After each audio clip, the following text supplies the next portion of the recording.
Ao final da temporada passada, eu fiz um vídeo aqui para o canal que fez bastante sucesso e que explicava o ponto em comum entre os jogos decisivos desse Palmeiras do Abel Ferreira, os jogos que nos deram grandes classificações, grandes títulos, enfim, que eram as adaptações que o Abel fazia pontualmente e que davam um grande resultado para o Palmeiras. E adivinha, acabamos de ser campeões de novo, dessa vez do Campeonato Brasileiro, e esse título mais uma vez passou por esse mesmo ponto. Hoje eu vou te explicar tudo isso.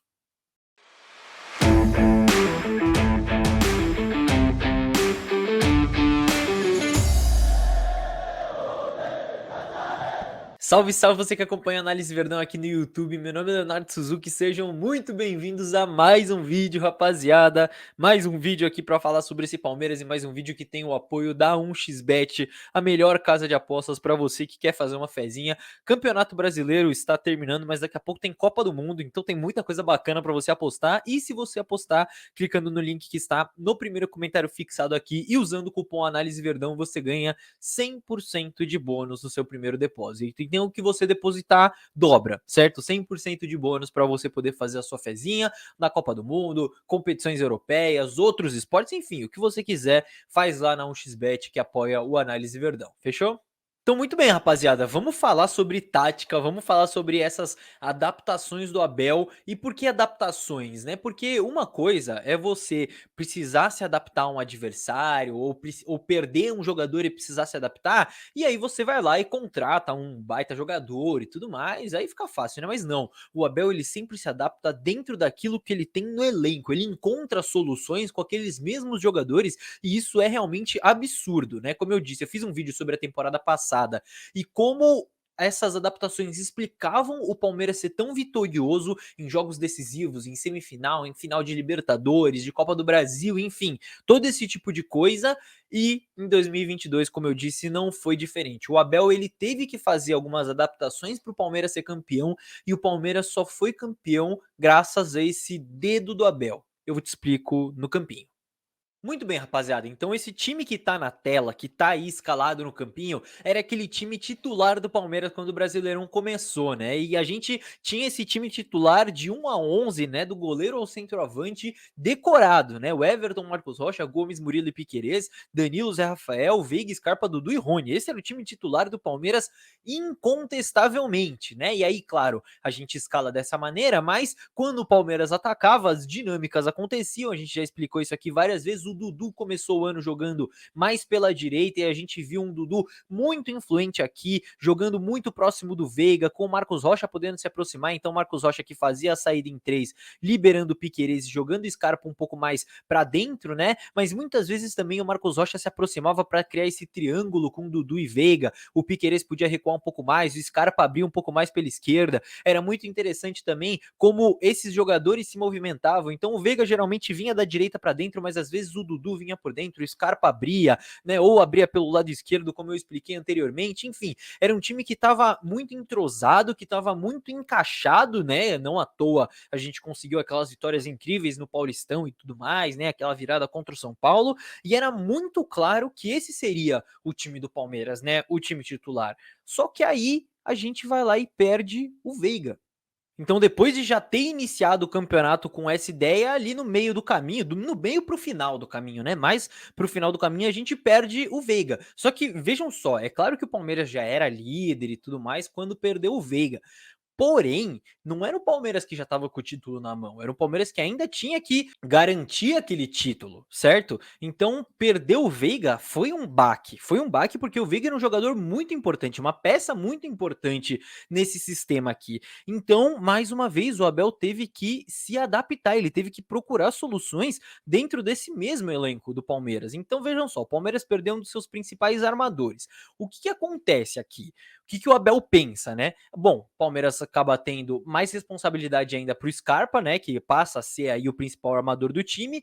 E aí o Palmeiras poderia, por exemplo, ter o Dudu jogando um pouco mais por dentro e utilizar um ponta aqui pelo lado. Só que aí o Abel olha pro elenco dele e ele tem Breno Lopes como ponta, não tá vivendo grande fase, não vai ser o cara que vai resolver esse problema.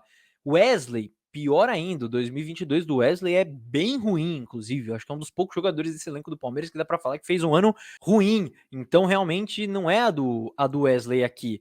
O Tabata foi um cara que chegou no meio do ano e não só não estava aí já ambientado, entrosado com o time, como também não é esse cara de corredor, não é esse ponta.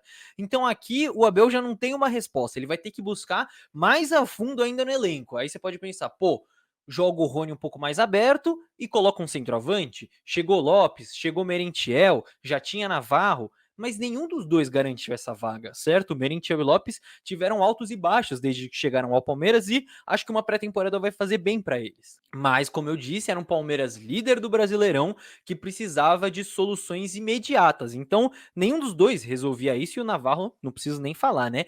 Então, o Abel ele tira do nada, do absoluto nada, um Mike de ponta, né? Eu tenho um vídeo aqui explicando melhor sobre isso, eu vou deixar aqui no card se você quiser assistir, mas a gente não pode tratar isso como uma coisa normal só porque deu certo.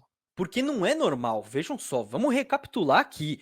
O Palmeiras perdeu um dos seus principais jogadores, para não dizer o principal, que é o Rafael Veiga, e o Abel encontrou como solução o lateral direito reserva e deu certo. E isso rendeu pontos importantíssimos para o Palmeiras, rendeu vitórias importantíssimas para o Palmeiras. É claro que o Mike não tem que ser solução nenhuma para 2023, mas olha só o que o Abel conseguiu dentro do próprio elenco, como ele reinventou o Mike. E mais uma vez, isso não é de agora, ele tem feito isso com muitos jogadores, com o próprio Scarpa, por exemplo, mas com outros jogadores que já passaram por aqui, reinventar os jogadores em diferentes posições para manter a engrenagem coletiva funcionando. E ele fez isso, mais uma vez. Palmeiras, líder do campeonato, perde um dos seus principais jogadores e o Abel encontra na solução o lateral direito reserva. E voltando para o campinho, o que é ainda mais legal, reta final de campeonato, essa ideia com o Mike aqui pela direita começa a ficar um pouco batida, o adversário começa a entender um pouco melhor o que o Palmeiras quer, começa a ficar um pouco repetitivo isso, e você tem um Endrick pedindo passagem, ganhando cada vez mais minutos. E o que o Abel faz? Ele faz essa troca e ele tem que adaptar o time mais uma vez, porque o Endrick não é ponta, o Rony também não é ponta, não é o cara para jogar aqui do lado de campo, para só fazer esse corredor. O Rony já fez isso em alguns jogos, mais um jogador reinventado pelo Abel, né? Virou centroavante, mas não é 100% a dele essa aqui. Então, mais uma vez, o Abel altera o time e ele usa Rony e Endrick como uma dupla de ataque, tendo o Dudu um pouco mais aberto e liberando um pouco mais o Zé Rafael, deixando o time ainda mais ofensivo, né? Digamos assim, para algumas partidas. Então, mais uma vez, mudanças repentinas ali no elenco, né? Ou seja, um garoto pedindo passagem, uma ideia que já estava ficando batida anteriormente, e mais uma vez ele adapta o seu coletivo, ele adapta o seu esquema para poder encaixar todo mundo ali.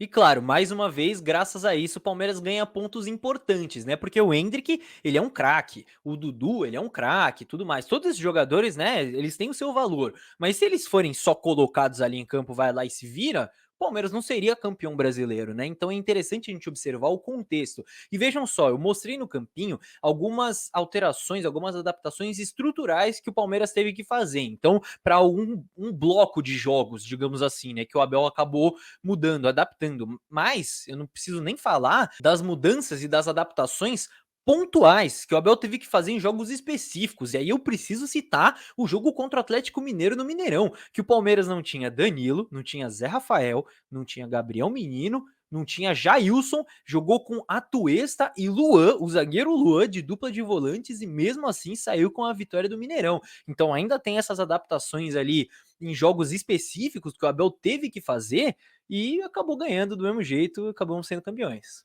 Então esse é um ponto que eu acho legal de trazer para vocês, até por isso também eu trouxe aqui a camisa de Portugal, né, no cenário de volta para homenagear o Abel, e essa, claro, é uma das razões desse sucesso do Palmeiras, certo? Essas adaptações, mas é sempre bom lembrar que, como o Brasileirão é uma competição que sempre premia a regularidade, o padrão tático que já estava estabelecido no Palmeiras, que já está estabelecido nesses 2 anos de Abel, também foi fundamental e acho que foi o principal ponto para nos dar o título, de fato, né? Então, desde o padrão tático ofensivo ao padrão tático defensivo, as duas coisas. Se o Palmeiras não tivesse esse padrão, como eu disse, seria muito mais difícil chegar até lá. E aí, fiquem espertos que aí, ao longo das próximas semanas, depois dessas últimas rodadas, eu vou trazer análises táticas completíssimas para você desses padrões táticos ofensivos e defensivos que deram o título pro Palmeiras. Então, bicho, você não vai querer perder. Já se inscreve aí no canal. E outra coisa legal, eu não sei se você pegou esse aviso que eu deixei na aba da comunidade essa semana, mas vejam só, sabe essas análises pós-jogo que a gente posta no dia seguinte das partidas? Pois é, a gente vai começar a postar elas no mesmo dia dos jogos. Sim, então o jogo acabou, eu já vou vir aqui, vou gravar e já vou soltar o vídeo no canal, um vídeo mais com pouca edição, né, mais trocando ideia com vocês, analisando o jogo, claro, mas para já postar no dia do jogo, no mesmo dia das partidas, para, claro, dar mais tempo para vocês assistirem o vídeo, para vocês já terem mais conteúdo, já terem um conteúdo logo depois das partidas e também para dar mais tempo para a gente preparar aquelas outras análises com lances, com campinho e tudo mais. Então, fiquem espertos. Isso vai valer para essas rodadas finais de Brasileirão, já valeu para o jogo contra o Cuiabá. Se você não assistiu, eu vou deixar aqui no card também. Por favor, assista lá, dá essa moral pra gente, certo? Vai valer para os próximos jogos contra a América, contra o Internacional e vai valer para 2023 também, certo? Então, você já fica esperto. Teve jogo do Palmeiras? Já corre pro canal da Análise Verdão que vai sair o vídeo pós-jogo antes do próximo dia, certo? E no mais é isso, meus queridos. Estamos preparando bastante coisa legal para esse final de ano, então peço que você se inscreva aqui no canal. Checa se você não está inscrito, se não tiver, por favor, inscreva-se e ative o sininho para sempre receber notificação quando sair conteúdo novo por aqui, mas eu sei que às vezes o YouTube não entrega. Então, já sabe, dia de jogo, depois do jogo, um tempinho depois, meia hora depois, sei lá, vai ter o vídeo aqui no canal, então já fique esperto e vai entrando no canal durante a semana que a gente vai sempre estar postando conteúdo, caso o YouTube não entregue, que às vezes o YouTube dá dessas. Mas no mais é isso. Se você chegou até aqui também, claro, peço o seu likezinho que é de graça, é só um clique, não custa nada e ajuda muito a gente. Fechou? Vejo todos vocês num próximo vídeo então. Tchau, tchau.